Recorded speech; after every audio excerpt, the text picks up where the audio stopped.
Hi, welcome to SBR Videos. I'm Peter Loshak. We are doing our daily NBA playoff show with Troy West from allplayswin.com. Today is Monday, May 4th. We've got 2 game ones going tonight, and Troy West, our regular viewers know, has started to kill it game in and game out and game in and game out. His last big win with us was calling the Atlanta Hawks over the Nets in their Game 6. We're going to analyze both games tonight. Troy West, thanks for being back with us. Hey, thanks, Pete. I appreciate it. Yeah, we're having a tough time remembering our last loss on the SBR Videos. It's been quite some time, and our last 2 wins, a 20-point win and a 54-point win.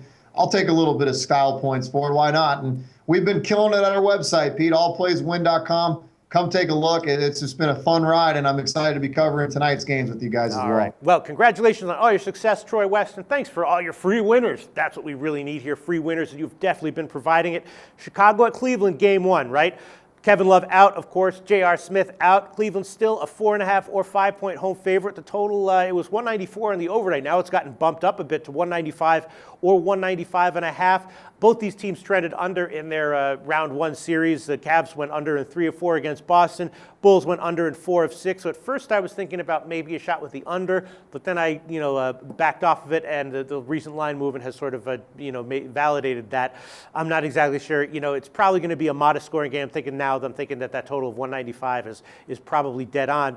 And the question is just, is Chicago going to be able to bring this down to the wire? I think so. Maybe Chicago at +5 has some value. What do you think, Troy? Yeah, I like Chicago +5 in this game, Pete. I don't necessarily love it, but guess what? We'll go official on it. I think the Chicago team, Pete, coming off that 54-point win has got to be somewhat of a confidence boost. They kind of screwed around a little bit with the Milwaukee Bucks, but in the end still took it in 6, still won a 54-point game on the road in the playoffs. I think that shows where Chicago's at talent-wise. Tom Thibodeau, one of the better defensive coaches in this game.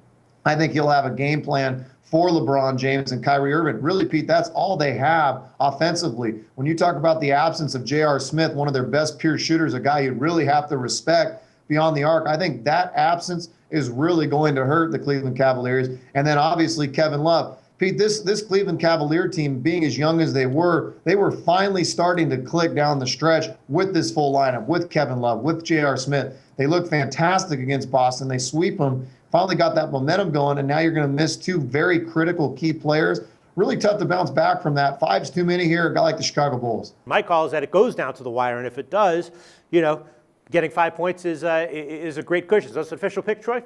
Official pick. We'll go with them +5. All right. I'm going to have to agree with you, Troy. And then the second game tonight is Clippers at Houston. And we know that, Chris Paul is going to be questionable. I actually haven't seen whether he's officially out or in. But if he does play, he might be a little bit hobbled. In our series preview, we both agreed that we like Houston. We feel like they're surging. Dwight Howard coming back is a big boost for them. James Harden, can turn into Superman at times when the stars align. And, right now Houston's a 6-point home favorite. The total is 212. 6 points is still a lot to be giving a quality team, even with Chris Paul out like the Clippers. And then the total is 212, and Houston, we know what their games can do. They can go explosively over. They were 3-1-1 over/under in their Dallas series.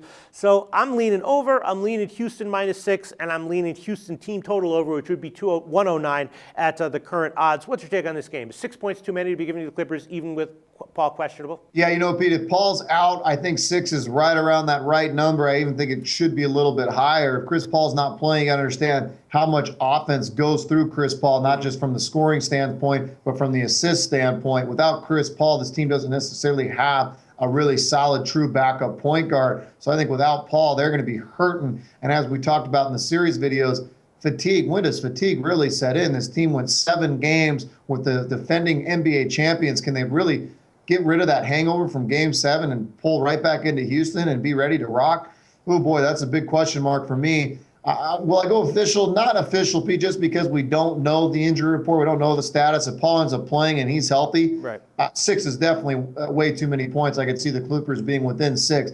But in the end, I got to go with the Houston Rockets. It's more of a lean. If Paul's out, even with Paul in, I think they win right around that 5-7 margin. If he's out, I think it could be a blowout. But I'm going to go with Houston as an official lean. I think Houston will get it done in Game 1 tonight. All right, so just one play officially from Troy West from allplayswin.com, Chicago +5. Thanks for all your insights and thoughts on all this, Troy. Talk to you again tomorrow.